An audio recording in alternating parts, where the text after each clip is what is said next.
በወሎ ቤተ አማራ የፋኖ ኃይሎች ከበባውን በመስበር ነፃ ቀጠና ሲፈጥሩ በጎጃም 8ኛ ቀኑን ያስቆጠረው ውጊያ በከባድ መሳሪያዎች ተደግፎ እንደቀጠለ ነው። በአምስት ግንባር የተከፈተው የጎጃሙ ውጊያ ዝርዝር የግንባር መረጃን ይዘናል። የብልጽግና ኤሊት ፎርስ የወታደራዊ አቅም መግለጫ የሆነው ኮማንዶ ኃይል በሚገኝበት የሸዋ ምድር ተከታታይ ውጊያዎች እንደቀጠሉ ነው። የፋኖ ኃይሎች ታሪካዊቷን የአንጨ ቆረር ከተማ ሲቆጣጠሩ፣ እዙ ደግሞ በተጉለት እና ቡልጋ አውራጃ ስኬታማ ጉባኤ ማድረጉን አሳውቋል። ተጨማሪ የግንባር መረጃችን ነው። የኦህዴድ ቁልፍ ሰው ሽመልስ አብዲሳ በጨፌው የምክር ቤት ስብሰባ የገጠማቸውን ተቃውሞ ተከትሎ አንገታችን እንሰጣለን፣ የእኛም ተላላኪዎች አብረው ይቀላሉ እንጂ በፍጹም ዳግም ባርነት አይታሰብም ሲሉ ዝተዋል። ጠላት የተባሉ አካላትም አማርኛና ኦሮሞኛ ተናጋሪ የሚል ምድብ ተሰጥቷቸዋል። ሽመልስ በምክር ቤቱ ምን ገጠማቸው የሚለውን ጨምሮ በጉዳዩ ላይ ሰፋ ያለ መረጃ ይዘናል። የኤርትራን መንግስት ለመጣል የተደራጀው ኃይል በአዲስ አበባ አስቸኳይ ሚስጥራዊ የተባለ ስብሰባ ማካሄዱ ተሰማ። በብልጽግና ስፖንሰር የሚንቀሳቀሰው ይህ ቡድን በፕሬዝዳንት ኢሳያስ ላይ ዝቷል። በሌላ በኩል የብልጽግና ጦር በኤርትራ ድንበር በከፍተኛ ደረጃ መከማቸቱን ያስመራው መንግስት ድጋሚ ከሷል። በዝርዝር ይደመጣል። ኢራን እና ሳውዲ አረቢያ ቀይ ባህር ላይ በውክልና ጦርነት ተፋጠዋል። በኢራን የሚደገፉት የመን ሁቲዎች በሳውዲ አረቢያ ላይ የባህር ላይ እገዳ መጣላቸውን ባሳወቁ በሰዓታት ልዩነትም ሳውዲ አረቢያ ጠንካራ ይዘት ያለው ምላሽ ሰጥታለች። እሳቱ የመረጥንላችሁ ዜና ትንታኔያችን ነው። ሰላም ጤና ይስጥልን ውድ የጣና ቲቪ ተከታታይ ቤተሰቦቻችን፣ አብራችሁን ስትቆዩ እነዚህና ሌሎች ዝርዝር መረጃዎችን ታደምጣላችሁ። አክብሮታዊ ግብዣችንን በማስቀደም ወደ ሰዓቱ ዜናና መረጃዎቻችን እናመራለን። በወሎ ቤተ አማራ የፋኖ ኃይሎች ከበባውን በመስበር ነፃ ቀጠና ሲፈጥሩ በጎጃም 8ኛ ቀኑን ያስቆጠረው ውጊያ በከባድ መሳሪያዎች ተደግፎ እንደቀጠለ ነው። ወሎ ቤተ አማራ የአምባሰል ተራሮች እረፍት አልባ አውደ ውጊያ እየተደረገባቸው ይገኛል። አገዛዙ ከተለያዩ ቦታዎች ከደሴ፣ ከውጫሌ፣ ከተንታና ደላንታ በርካታ ቁጥር ያለው ሰራዊቱን ወደ አምባሰል ሰንሰለታማ ተራሮች በማጓጓዝ በ104ኛ ኮር አሃዶች ላይ ከበባ ለመፈጸም ሙከራ ማድረጉን ተከትሎ አዲስ ውጊያ መቀስቀሱን የፋኖ ምንጮች ገልጸዋል። የሚኒሊክ ዕዝ 104ኛ ኮር 23ኛና 24ኛ ክፍለ ጦር የፋኖ ኃይሎች ጥንቃቄ የተሞላበት ደፈጣ በመጣልና መልሶ የማጥቃትና ከበባ የመስበር ስልታዊ ማጥቃት በመሰንዘር ትላንት ምሽት ቀጠናውን ሙሉ በሙሉ ነፃ ማድረጋቸው ታውቋል። የአካባቢ የጣና ወታደራዊ ምንጮች እንደገለጹት ትላንት ሐምሌ 13 ቀን ከጧቱ ጀምሮ እስከ ምሽት 2 ሰዓት በተደረገው ውጊያ ድል በደልባና ሙሉ ቀጠናውን ካገዛዙ ከበባ ነፃ ማድረግ ሲቻል፣ ዛሬ ሐምሌ 14 ቀን ማልዳ ጀምሮ ያገዛዙ ጦር ወደ የመጣበት ቁስለኛ ጭኖ በመመለስ ላይ ይገኛል። የአካባቢው ምንጮች እንደጠቆሙት በርካታ ቁስለኛ የጫኑ ተሽከርካሪዎች በጀባ ወደ ደሴ ተመልሰዋል። በሌላ በኩል ያገዛዙ ጦር በውጊያ ሰዓት ህይወታቸው ያለፈ ወታደሮችን በተራራው ጥሎ በመሄዱ የአካባቢው ነዋሪዎች አስከሬን በመልቀምና በመቅበር ላይ መሆናቸውን ከአካባቢው ማህበረሰብ ያገኘነው መረጃ ያመላክታል። ከወሎ ቤተ አማራ ወደ ጎጃም የግንባር መረጃዎች ስንሻገርም የብልጽግና ሰራዊት በሌተናል ጀነራል መሐመድ ተሰማ የሚመራውን ምስራቅ እዝ እንዲሁም በሜጀር ጀነራል ብርሃኑ ጥላሁን የሚመራው የ6ኛ እዝ በጎጃም ደጋዳሞትና ጮቄ ዙሪያ በከባድ መሳሪያ የታጀበ ውጊያ ከከፈተ ዛሬ 8ኛ ቀኑ ተቆጥሯል። አገዛዙ በከፍተኛ እቅድ መካናይዝድ ጦሩን አስከትሎ በግማሽ ክብ ቅርጽ የከፈተው የማጥቃት ዘመቻ ኢላማው የፋኖ ኃይሎች ላይ ሳይሆን አጠቃላይ ማህበረሰቡ ላይ እንደሆነ በዘፈቀደ የሚተኮሰው መድፍ ቢኤም እና ሞርተር 128 ጥቃቶቹ ማሳያ ሆነው ይቀርባሉ። በተለይም በበርካታ አቅጣጫዎች ደጋዳሞትን የከበበው የጀነራል መሐመድ ተሰማ ጦር መነሻውን ያደረገው ከተለያየ አቅጣጫ መሆኑን የፋኖ ምንጮች ይገልጻሉ። የምስራቅ እዝ 302ኛ ኮር ከዱር ቤቴና ዳንግላ ኃይሉን ይዞ ወደ ደጋዳሞት ቀጠና ሲሰማራ፣ ሁለተኛው ኃይል ደግሞ በብርጋዴር ጀነራል ሶፊያ የሚመራው የ6ኛ እዝ 602ኛ ኮር ከየት ኑር አቅጣጫ እንደተንቀሳቀሰ ታውቋል። ሶስተኛው የመከላከያ መካናይዝ ኃይል ከባህር ዳር አዴት፣ ገረገራ፣ አስተር፣ ዋሸራ ተንቀሳቅሶ ብራዳማ ላይ ለውጊያ ድጋፍ መድፎችን አሰልፎ መገኘቱን የሚገልጹት የፋኖ ምንጮች አራተኛው ኃይል ፋግታ አጉት አድርጎ ወደ ፍኖተ ሰላም ተሰባስቦ ጅጋ ቋሪት ተገናኝቶ ወደ ደጋዳሞት እንዳመራ ገልጸዋል። አምስተኛው ኃይል ከደብረ ማርቆስ አማኑኤል ደንበጫ አቅጣጫ ደጋ ሰኝ አድርጎ ወደ አራት መከራከር ሲንቀሳቀስ ከሞጣ ወይን ውሃ የተነሳው ያጋዙ ጦር ዋበርና ኮረብታ አድርጎ በግማሽ ክብ ቅርጽ የፋኖ ኃይሎችን ለመክበብ መጠነ ሰፊ የከባድ መሳሪያ ጥቃት እንደከፈተ ይገልጻሉ። ሆኖም የሚሉት የፋኖ ምንጮች ወደኛ ከተተኮሰው የመድፍም ሆነ የቢኤም ከባድ መሳሪያ ተኩስ በላይ በንጹሃን ላይ የተተኮሰው ይበልጣል ሲሉ ያስረዳሉ። የዘፈቀደ የከባድ መሳሪያ ተኩሱ በንጹሃን መኖሪያ መንደሮች ላይ ያረፈ መሆኑን ተከትሎ በርካታ ንጹሃን ህይወታቸው እንዳለፈ ነው የታወቀው። የአካል ጉዳት ያጋጠማቸው ንጹሃን ወደ ሕክምና ቦታ ተጉዘው ፈጣን የሕክምና ድጋፍ ማግኘት እንዳልቻሉም ታውቋል። ደጋዳሞትን የከበበው ያጋዙ ሰራዊት ምስራቅ እዝ በከባድ መካናይዝድ የታጀበ ሲሆን በቋሪት አቅጣጫ ጀነራል መሐመድ ተሰማ በሚገኝበት ቀጠና 3 መድፍና 3 ቢኤም፣ በአማኑኤል አቅጣጫ 3 መድፍ 3 ቢኤም በአጠቃላይ 6 መድፍና 6 ቢኤም ለውጊያ ድጋፍ መሰማራታቸውን ከስፍራው የወጡ ወታደራዊ መረጃዎች መረጃዎች ያመላክታሉ። በጉዳዩ ላይ ተጨማሪ መረጃ ለአንከር ሚዲያ የሰጠው የአፋብን ቴዎድሮስ ዕዝ ምክትል ቃል አቀባይ አርበኛ እስቲበል አለሙ ውጊያው በ3 ጀነራሎችና በ7 ኮሎኔሎች እየተመራ መሆኑን ገልጿል። መልሶ በመደራጀት ከ3 ጀነራሎች በላይ ከ7 ኮሎኔሎች በላይ በመያዝ ወደ ደጋዳሞት በርካታ ኃይል አሰልፎ ተንቀሳቅሷል። በዚህም በርካታ የአብይ አህመድ ሰራዊትን መደምሰስ የተቻለበት ሁኔታ ነው ያለው። እንግዲህ ደምስሰናቸዋል። ጠላት እኛን እንደ ሽምቅ ተዋጊ ሳይሆን እንደ መደበኛ ተዋጊ ነው እየቆጠረን ያለ። ሜካናይዝድ ጦሩን ሙሉ በሙሉ 6ኛ እዝን፣ ምስራቅ እዝን እና ሌሎችን ተጎራባች ቀጠና ያሉ እዞችን በመያዝ ኮሎኔሎችን በመሰብሰብ ወደ ጎጃም ምድር እየተንቀሳቀሰ ነው ያለው ጠላት። በተለይ ከቋሪት ደጋዳሞት አካባቢ ከአዴት፣ ከደንበጫ፣ ከፍኖተ ሰላም ኃይሉን በመሰባሰብ ወደ ደጋዳሞት እየዘመተ ያለበት ሁኔታ ነው ያለው። ይህንን ኃይል ግን በዚህ ልክ እየመከትነው ነው ያለ ነው። በሌላ መረጃ በዛሬው ዕለት ሐምሌ 14 ቀን የአፋብን ቴዎድሮስ ዕዝ 206ኛ ኮር 24ኛ ክፍለ ጦር ስናን አባጅሜ በስናን ሻለቃና በአባት አርበኞች ባደረጉት ተጋድሎ ያጋዙን ኃይል መምታታቸውን አስታውቀዋል። የብልጽግና ሰራዊት በአሁኑ ሰዓት ብዛት ያለው መካናይዝድ ጦር አሰማርቶ ጮቄን ለመውረር እንቅስቃሴ ላይ መሆኑን ተሰምቷል። ይህ ዜና እየተጠናቀረ ባለበት ሰዓት ከየት ኑራ ወደ ቁይ የገባው ያጋዙ ኃይል በከባድ መሳሪያ ጥቃት ወደ ህዝቡ እየፈጸመ እንደሆነ የአካባቢው ምንጮች ገልጸዋል። በደንበጫና ዋዳ እንዲሁም ወደ ፈረስ ቤት አካባቢዎች የፋኖ ኃይሎች ካገዛዙ ጋር ውጊያ አድርገው ድል ማድረጋቸውን የሰማን ሲሆን ኮርክ ታዳጊ ከተማን የፋኖ ኃይሎች መቆጣጠራቸውን ከተማዋም ዛሬም በእጃቸው እንደሆነች ከቦታው አረጋግጠናል። የፋኖ ኃይሎች በሸዋ ምድር ታሪካዊቷን የአንጨቆረር ከተማ ሲቆጣጠሩ እዙ ደግሞ በተጉለትና ቡልጋ አውራጃ ስኬታማ ጉባኤ ማድረጉን አሳውቋል። የብልጽግና ኤሊት ፎርስ የወታደራዊ አቅም መግለጫ የሆነው ኮማንዶ ኃይል በሚገኝበት ሸዋ ምድር በሚካሄደው ተከታታይ ውጊያ የፋኖ ኃይሎች በስልታዊ የማጥቃት ውጊያ ምዕራፍ ላይ ይገኛሉ። የአማራ ፋኖ ብሔራዊ ንቅናቄ ሸዋ ጠቅላይ ግዛት አሳምነው እዝ አጼ ዘርዓ ያዕቆብ ነጎድጓድ ክፍለ ጦር ባጋዙ ጦር ላይ በወሰደው ፈጣን ስልታዊ የማጥቃት እርምጃ ወታደራዊ ድል መጎናጸፉን እዙ በወጣው መረጃ ላይ አረጋግጧል። በአንጨቆረር ከተማ ዛሬ ሐምሌ 14 ቀን ንጋት 11 ሰዓት የጀመረው አውደ ውጊያ የፋኖ ኃይሎችን ወታደራዊ አቅም ያሳየ ነው ተብሎለታል። በአገዛዙ ኃይል ላይ ከፍተኛ ምት ማሳረፍ የቻሉት የፋኖ ኃይሎች አንጨቆረር ከተማን ሙሉ በሙሉ መቆጣጠር መቻላቸውን ገልጸዋል። ክፍለ ጦሩ በፈጸመው ማጥቃት ያጋዙ ምንሻ እና ድማ ብተና ማዕከል የሆነችው አንጨቆረር ከተማ ሙሉ ለሙሉ በመቆጣጠር በርካታ ወታደራዊ ቆሳዊ ምርኮ ገቢ ማድረግ መቻላቸውም በግንባር መረጃው ላይ ተመላክቷል።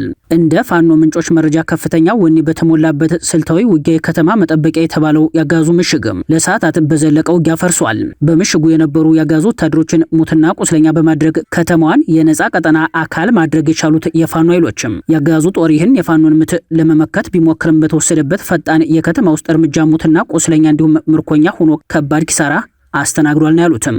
በአውደ ውጊያው የታየው ፈጣን ስልታዊ የማጥቃት እርምጃ የፋኖ ኃይሎች የከተማ ውጊያ የመምራት አቅማቸው የታየበት ነው ተብሏል።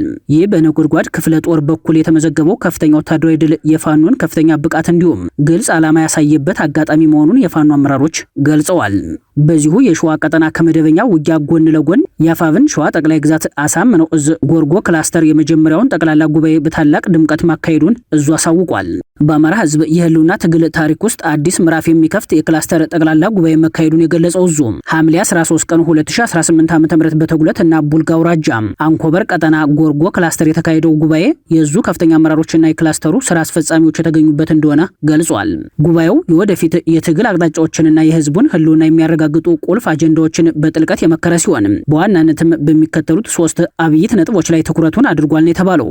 አንደኛ የአፈጻጸም የአጠቃላይ የክላስተሩን እና የቀበሌዎችን የስራ እንቅስቃሴ የሚያሳይ ዝርዝር ሪፖርት ቀርቦ አጠቃላይ ዳሰሳ ተደርጎበታል። ሁለተኛ ጥልቅ ግምገማ ያለፉትን ወታደራዊ ድርጅታዊና ህዝባዊ ስራዎችን ጥንካሬና ክፍተትን በመለየት አጠቃላይ ግምገማ ተካሂዷል። ሶስተኛ በወቅታዊ ጉዳዮችና በቀጣይ አቅጣጫዎች የትግሉን መንፈስ ወደ ላቀ ደረጃ የሚያሸጋግሩና የህዝቡን ደህንነት የሚያረጋግጡ የወደፊት ስትራቴጂካዊ አቅጣጫዎች ተቀምጠዋል። በጉባኤው ማጠቃለያ ላይ የተገኙት ተሳታፊዎች በሰጡት አስተያየት የትግሉን ፈጣን እድገትና ጥንካሬ አጉልተው አሳይተዋል ያለው እዙ ህዝብን እንደ ህዝብ ጦርን ደግሞ እንደ ጦር አደራጅቶ ዓመታዊ የክውን ሂደትን በጉባኤ ደረጃ መገምገም መቻሉ የትግሉን ብስለትና የደረሰበትን ከፍተኛ የለውጥ ደረጃ የሚያሳይ መሆኑን የአፋብን ሸዋ ጠቅላይ ግዛት አሳምነው እዝም ህዝብ ግንኙነት መምሪያ ለጣና በላከው ልዩ ማብራሪያ ላይ አመላክቷል። ሽመልስ አብዲሳ በጨፌው ስብሰባ ተቃውሞ ገጠማቸው። ባለስልጣኑ አንገታችን አንሰጥም፣ የኛም ተላላኪዎች አብረው ይቀላሉ እንጂ በፍጹም ዳግም ባርነት አይታሰብም ሲሉ ዝተዋል። በናዝሪት ከተማ እየተካሄደ ባለው የጨፌ ኦሮሚያ 11ኛ መደበኛ ጉባኤ ላይ የክልሉ ርዕሰ መስተዳድር ሽመልስ አብዲሳ በክልሉ በቀጠለው ውስጣዊ ግጭት የተነሳ ለምክር ቤቱ ያቀረቡት ሪፖርት ተቃውሞ እንደገጠመው ተሰማም። አራቱም የወለጋ ዞኖች፣ የሰሜን ምዕራብና ምስራቅ ሸዋ ዞኖች እንዲሁም የጉጂ ዞኖች በአመዛኙ በሰላም እጦት በሚታመሱበት ሁኔታ የሽመልስ ሰላምና መረጋጋትን የተመለከተው የሪፖርታቸው ክፍል ተቃውሞ ገጥሞታል የተባለው ይህን ተከትሎ ከምክር ቤቱ በተነሱ ጥያቄዎች ዙሪያ ምላሻቸውን እና ማብራሪያቸውን በሰጡ ጊዜ ከፍተኛ ዛቻና ቁጣ አሰምተዋል። ሽመልስ በኦሮሚያ ክልል ሰላም እንዳልሰፈነ በተገመገሙ ጊዜ ብስጭታቸው ጨምሯል የተባለው ምንጮች እንደሚሉት በተለይም በምስራቅ ወለጋና ሆሮ ጉድሩ ወለጋ ዞኖች የፋኖ ኃይሎች ያስመዘግቡትን ድል በተመለከተ በጨፌው ተጠይቀው ምላሽ የሰጡት ሽመልስ እነዚህ ኃይሎች የባዕዳን ተልዕኮ የወሰዱ ኃይሎች ናቸው ሲሉ ከሰዋል። ከሽመልስ በተጨማሪ በምክር ቤቱ የመንግስት ተጠሪ አቶ ከፍያለው ተፈራ ማብራሪያ መስጠታቸውን ዶቼ ቬለ ዘግቧል። አቶ ከፍያለው ጠላታቸውን ኦሮሞኛና አማርኛ ተናጋሪ በሚል መድበዋል። ባለስልጣኑ ኦሮሞኛ ተናጋሪና አማርኛ ተናጋሪ ሸኒዎች የተለያዩ ችግሮችን ለመፍጠር ጥረት እያደረጉ ነው። ሁለቱም አካላት አብሮ ሊሄድ የሚችል አንድም እቅድ የላቸውም። ከሌላ አካል ነው ተልዕኮ ወስደው የሚሰሩ ፍላጎታቸው መንግስታዊ ስርዓት መናድ ነው ሲሉ ከሰዋል። ባለስልጣኑ አክለውም የሚከፈለው መስዋዕትነት ሁሉ ከፍለን ይህ ተልኳቸው እንዲከሽፍ ወደፊት ማጠናክረን የምንሰራበት ይሆናል ሲሉ ዝተዋል። አቶ ሽመልስ አብዲሳ በበኩላቸው የክልሉን ህዝብ ትግልና ጥቅም የሚጎዱ በርካታ ሸፍጦች ተሸርበው ተፈትነናል ሲሉ ስልጣናቸው አደጋ ላይ እንደወደቀ አመላክተዋል። ሽመልስ አያይዘውም ከምርጫ 2013 ወዲህ በዚህ ሀገር ያልተከሰተ ምን አለ ካሉ በኋላ አቅማችንን ያልተረዱ ወገኖች ለባዕዳን ለማረስ በተቃርኖ ተጠምደዋል። የተጠመዱትም አንዱ ምስራቅ ሌላኛው ምዕራብ አቅጣጫ ነው። የሚገርመው እኒህ ሰዎች ደግሞ ስለ ኦሮሞ ህዝብ ትግል ጠበቃ ለመሆንና ችግር ገጥሞታል እያሉ ቅሬታ ለማቅረብ የሚቃጣቸውም ናቸው ሲሉ ተሰምተዋል። ሽመልስ ክሳቸውን ሲቀጥሉ ኦሮሞና ኦሮሚያን ለማጥፋት የሚንቀሳቀሱት ጋር ተጠግተው እየሰሩ ይገኛሉ። ለሐቃችን ግን አንገታችንን እንሰጣለን፣ ህዝባችንም ይታገላቸዋል፣ የኛም ተላላኪዎች አብረው ይቀላሉ እንጂ በፍጹም ዳግም ባርነት አይታሰብም ሲሉ ዝተዋል።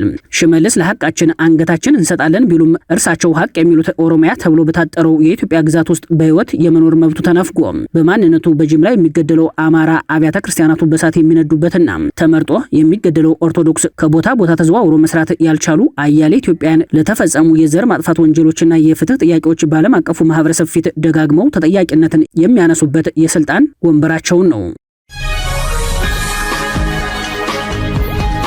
የኤርትራን መንግስት ለመጣል የተደራጀው ኃይል በአዲስ አበባ አስቸኳይ ሚስጥራዊ የተባለ ስብሰባ ማካሄዱ ተሰማ። በብልጽግና ስፖንሰር የሚንቀሳቀሰው ይህ ቡድን በፕሬዝዳንት ኢሳያስ ላይ ዝቷል። በሌላ በኩል የብልጽግና ጦር በኤርትራ ድንበር በከፍተኛ ደረጃ መከማቸቱን የአስመራው መንግስት ድጋሚ ከሷል። የብልጽግና ጦር በኤርትራ ድንበር እየተከማቸ መሆኑን የአስመራው መንግስት ገለጸ። የአስመራው መንግስት ዓለም አቀፉ ማህበረሰብ ይወቅልኝ ባለው አዲስ መግለጫ የብልጽግናው አጋዝ በወደብ ስም የቀይ ባህር ዳርቻ ሉዓላዊነትን ጥያቄ ውስጥ ለመክተት ጦሩን በከፍተኛ ሁኔታ እያከማቸ ይገኛል ሲል ወንጅሏል። የኤርትራ የውጭ ጉዳይ ሚኒስትር ኦስማን ሳላህ በአስመራ ለሚገኙ የውጭ ሀገራት አምባሳደሮችና ለተባበሩት መንግስታት ድርጅት አስተባባሪዎች በሰጡት ይፋዊ መግለጫ የኢትዮጵያ ገዢዎች በኤርትራ ድንበር ከፍተኛ ወታደራዊ ክምችት እያደረጉ መሆኑን በመጥቀስ ዲፕሎማሲያዊ አቤቱታ አቅርበዋል። ሚኒስትሩ የብልጽግና ከፍተኛ አመራሮች ወታደራዊ መዋቅሮችን እና ከባድ የጦር መሳሪያዎችን በድንበር አካባቢ እያሰማሩ መሆኑን አስረድተዋል። አክለውም በተለያዩ ዓለም አቀፍ መድረኮች በዚሁ የጦርነት ዝግጅት ዙሪያ የባህር በር አስፈላጊነት በሚል ቅስቀሳ ኤርትራ በቀይ ባህር ዳርቻ ላይ ያላትን ሉዓላዊነት ጥያቄ ውስጥ ለመክተት ዘምተዋል ሲሉ ክሳቸውን አጠናክረዋል። የተባበሩት መንግስታት የሰብአዊ መብቶች ምክር ቤት ግን ይህንን የብልጽግናን አደገኛ ወታደራዊ ዝግጅት በዝምታ እያለፈ ኤርትራ ሰው ሰራሽ እና ፖለቲካዊ ስትል በምትጠራው የሀገር ውስጥ የሰብአዊ መብት ቁጥጥር ማንዳት ላይ ጊዜና ሀብቱን እያባከነ ይገኛል ሲሉ ሚኒስትሩ በከፍተኛ ቃና ከሰዋል። ይህ በእንዲህ እንዳለ በብልጽግና ድጋፍ የኤርትራው ፕሬዝዳንት ኢሳያስ አፈወርቂንና መንግስታቸውን በትጥቅ ትግል ለመጣል የሚንቀሳቀሰው ብርጌድ ንሓመዱ በአዲስ አበባ ከተማ አስቸኳይና ሚስጥራዊ የተባለ ስብሰባ ማካሄዱ ተሰምቷል። በስብሰባው የቡድኑ አመራሮች አሁን ወደ ሜዳ ጦርነት ለመውረድ ሙሉ ዝግጅታችንን አጠናቀናል ሲሉ የወደፊት የጦርነት ስትራቴጂያቸውን ይፋ አድርገዋል። የኤርትራ መንግስት በኃይል ለመጣል በትጥቅ ትግል ላይ የሚገኘው ቀዳማይ ግንባር ብርጌድ ንሓመዱ ወይንም ሰማያዊ አብዮታዊ የተሰኘው ቡድን ከየት ወዴት እየተጓዘ ነው በሚል መሪ ቃል በአዲስ አበባ ግምገማ ተኮር ስብሰባ ማካሄዱን የኤርትራ ዲያስፖራ የዜና ምንጭ ሬሳት ዘግቧል። በፈረንጆቹ ጁላይ 17 ቀን 2026 ዓ.ም በተደረገው በዚህ ስብሰባ ላይ የኮማንድ ፖስት መሪዎች ከተለያዩ ንዑሳን ግንባራት የተውጣጡ አካላትና የተለያዩ ግንባር መሪዎች በተሞክሮ ልውውጥ በስፋት ተሳትፈዋል። አስቸኳይ ስብሰባው በዋናነት በድርጅቱ ውስጣዊ ጉዳዮች፣ በወቅታዊ የአፍሪካ ቀንድ የኃይል አሰላለፍና ንቅናቄው ወደ ኤርትራ ምድር ገብቶ በሚያደርገው የወደፊት ስትራቴጂካዊ የኃይል አማራጭና አጠቃላይ የትጥቅ ትግል እቅድ ላይ ያተኮረ ጥልቅ ውይይት የተደረገበት ነው ተብሏል። በዕለቱ የአባል ኮማንድ ፖስቱ መሪ ባደረጉት ንግግር ወደ ሜዳ ጦርነት ከመውረዳችን በፊት በአእምሯችን ሙሉ በሙሉ ልንዳኝ ይገባል በማለት የውስጣዊ ዝግጁነትን አስፈላጊነት አስረድተዋል። አመራሩ አክለውም በአንበሳ የሚመሩ ቀበሮዎች ሁልጊዜም ስኬታማ ናቸው፣ በቀበሮ የሚመሩ አንበሶች ግን ተሸናፊዎች ይሆናሉ በማለት የግንባሩ መሪዎች የአንበሳውን ድርሻ ወስደው ለኃይል አማራጭ እንዲዘጋጁ ጥሪ አቅርበዋል። የተጀመረው የትጥቅ ትግል ፍጻሜ ላይ ሊደርስ የሚችለው አሁን በሜዳው ላይ ባለው ወጣት ቁርጠኝነት በመሆኑ እያንዳንዱ ታጋይ እስከ መስዋዕትነት ድረስ ለዓላማው ታማኝ ሆኖ እንዲቆም ጠይቀዋል። በአፍሪካ መዲና በመሃል አዲስ አበባ እንዲህ አይነት የጸረ ኤርትራ ጦርነት ቅስቀሳ የሚደረገው የብልጽግናው አጋዝ በሰጠው የፖለቲካ ዲፕሎማሲ፣ የገንዘብ፣ የወታደራዊ ሎጂስቲክ እና የመረጃ ድጋፍ እንደሆነ ይታወቃል። ኢራን እና ሳውዲ አረቢያ ቀይ ባህር ላይ በውክልና ጦርነት ተፋጠዋል። በኢራን የሚደገፉት የመን ሁቲዎች በሳውዲ አረቢያ ላይ የባህር ላይ እገዳ መጣላቸውን ባሳወቁ በሰዓታት ልዩነት ሳውዲ አረቢያ ጠንካራ ይዘት ያለው ምላሽ ሰጥታለች። የኢራን አሜሪካ ወታደራዊ ግጭት ወደ ቀይ ባህር ተስቦ በመግባት ላይ ይገኛል። በኢራን የሚደገፉት የየመን የሁቲ አማጽያን ሰኞ ዕለት በባላንጣቸው ሳውዲ አረቢያ ላይ የባህር ላይ እገዳ ማሳወቃቸውን ተከትሎ ሳውዲ ፈጣን ምላሽ ሰጥታለች። ይህም ባለፈው ሳምንት በሁለቱ ወገኖች መካከል ከዓመታት በኋላ ለመጀመሪያ ጊዜ የተለዋወጡትን ተኩስ ተከትሎ ውጥረቱን ይበልጥ ከፍ አድርጎታል። የአማጽያኑ ወታደራዊ ቃል አቀባይ ያህያ ሳሪ በቪዲዮ በሰጡት መግለጫ ይህ መግለጫ ከወጣበት ጊዜ ጀምሮ ተግባራዊ የሚሆን አይን ስለ አይን በሚለው መርህ ላይ የተመሰረተ በወንጀለኛው የሳውዲ ጠላት ላይ የባህር ላይ እገዳ ማወጃቸውን ገልጸዋል። እርምጃው ሳውዲ አረቢያ በሁቲዎች ወደቦችና አየር ማረፊያዎች ላይ ለጣለችው እገዳና ባለፈው ሳምንት በሰና አየር ማረፊያ ላይ ለሰነዘረችው ጥቃት የተሰጠ ምላሽ መሆኑን የገለጹት ቃል አቀባዩ ለእገዳው በእገዳ ምላሽ እንደሚሰጡ አክለዋል። ቃል አቀባዩ አክለውም ግትር በሆነው የሳውዲ ጠላት በኩል የሚፈጸም ማንኛውም የሞኝነት ድርጊት ሁሉን አቀፍና ወሳኝ የሆነ የአጸፋ እርምጃ ይገጥመዋል ብለዋል። ሳውዲ አረቢያ በበኩሏ የሁቲን የባህር ላይ እቀባ በጽኑ እንደምትኮንን ገልጻለች። በኢራን የሚደገፉት አማጽያን ከፍተኛ የነዳጅ ላኪ የሆነችውን ሳውዲ አረቢያ የሆርሙዝ ሰርጥን ሳትጠቀም ነዳጅ የመላክ አቅሟን ስጋት ላይ ጥለውታል።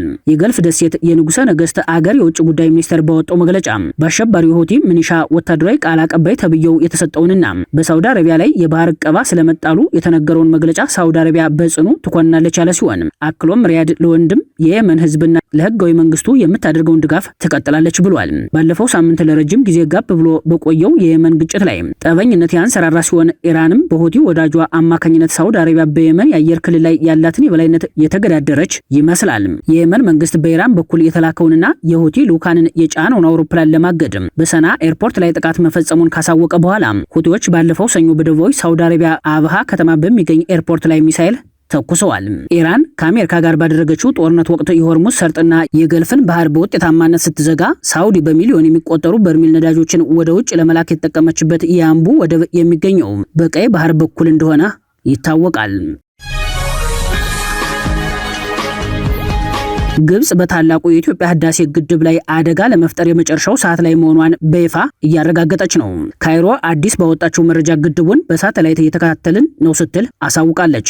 ግብጽ የብልጽግናውን ዲፕሎማሲያዊ ውድቀት እንደ ጥሩ አጋጣሚ በመውሰድ ኢትዮጵያን ለመክበብ ከምታደርገው ጥረት ትይዩ በግድቡ ላይ አደጋ ለመፍጠር የመጨረሻው ደረጃ ላይ መድረሷን ዛቻ በማሰማት ላይ ትገኛለች። ታላቁ የኢትዮጵያ ህዳሴ ግድብ በአሁኑ ወቅት 6 ተርባይኖችን በአንድ ላይ በይፋ ማሰራት መጀመሩን የግብጽ የውሃ ሀብትና መስኖ ሚኒስቴር ከፍተኛ ባለስልጣናት ማረጋገጥ ቸውን አራም ኦንላይን አዲስ በወጣው ወቅታዊ ዘገባ ይፋ በማድረግ ቀጣይ እቅዱን ጠቁሟል። በሚኒስቴር መስሪያ ቤቱ የናይል ውሃ ዘርፍ ምክትል ኃላፊ ሳሜህ አብደል ረህማን ለሀገሪቱ የቴሌቪዥን ጣቢያ በሰጡት መግለጫ ግድቡ በአጠቃላይ ካሉት 13 ተርባይኖች መካከል 6ቱ ስራ ላይ መዋላቸውን ጠቅሰው ይህም ከከፍተኛ የኃይል ማመንጨት አቅሙ 50 በመቶውን ብቻ እየተጠቀመ መሆኑን ያሳያል ብለዋል። ኃላፊው አክለውም ግብጽ የህዳሴውን ግድብ የውሃ ልቀት፣ የተርባይኖቹን እንቅስቃሴና አጠቃላይ እድገቶች በከፍተኛ ጥንቃቄ በሳተላይት ምስሎችና በተለያዩ ዘመናዊ መንገዶች በየዕለቱ በቅርብ የተከታተለች መሆኑን አመላክተዋል። ይሁን እንጂ የግብጽ ባለስልጣናት ይህንን የኢትዮጵያን የቴክኖሎጂ ስኬት ተከትሎ አዲስ የፖለቲካ ውንጀላ የሰነዘሩ ሲሆን አዲስ አበባ ግድቡን በምታንቀሳቀስበት አሰራር ላይ የአስተዳደር ጉድለት ይታይበታል ሲሉ ከሰዋል። በሁለቱ ሀገራት መካከል ያለው አለመግባባት ሊፈታ የሚችለው በህግ አስገዳጅነት ያለው ስምምነት ሲደርስ ብቻ መሆኑን የጠቀሱት ኃላፊው የአስዋን ከፍተኛ ግድብ የሀገሪቱን የውሃ ፍላጎት ሙሉ በሙሉ እንደሚያሟላና እጅግ አስከፊ በሆኑ የድርቅ ወቅቶች ውስጥ እንኳን አስተማማኝ ዋስትና እንደሚሰጥ ተናግረዋል። ግብጽ በየትኛውም ሁኔታ ውስጥ የውሃ ቀውስ እንደማይገጥማት የገለጹት ሳሜህ አብደል ራህማን ከናስር ሐይቅ የማከማቸት አቅም በላይ የሚተርፈውን ውሃ ለማስተናገድ የቶሽካ መፍሰሻን የማስፋፋትና አቅሙን የማሳደግ ቅድመ ዝግጅት ስራዎች በከፍተኛ ሁኔታ እየተከናወኑ መሆኑን ጠቁመዋል። ይህ የቶሽካ ፕሮጀክት ግብጽ ባለፈው ዓመት ከገጠማት አይነት ሰው ሰራሽ የጎርፍ አደጋ ወይንም ድርቅ ካሉ እጅግ የከፉ ከከፉ ሁኔታዎች ጋር ለመዘጋጀት የተነደፈ ቅድመ እርምጃ መሆኑን የገለጹት ባለስልጣኑ ስለ ዘንድሮው የጎርፍ ወቅት አስተማማኝ ግምገማ ለመስጠት ግን ገና መሆኑን አስገንዝበዋል። የአባይ ተፋሰስ የጎርፍ ወቅቶች መጀመሪያ ላይ ደካማ ሆነው ተነስተው በነሐሴና መስከረም ወራት በከፍተኛ ሁኔታ የዝናብ መጠን ሊጨምር እንደሚችል ያስታወሰው መግለጫው ከ2017 እስከ 2025 ዓ.ም ባሉት ተከታታይ ዓመታት ከፍተኛ ጎርፍ ተመዝግቦ እንደነበር ጠቁመዋል።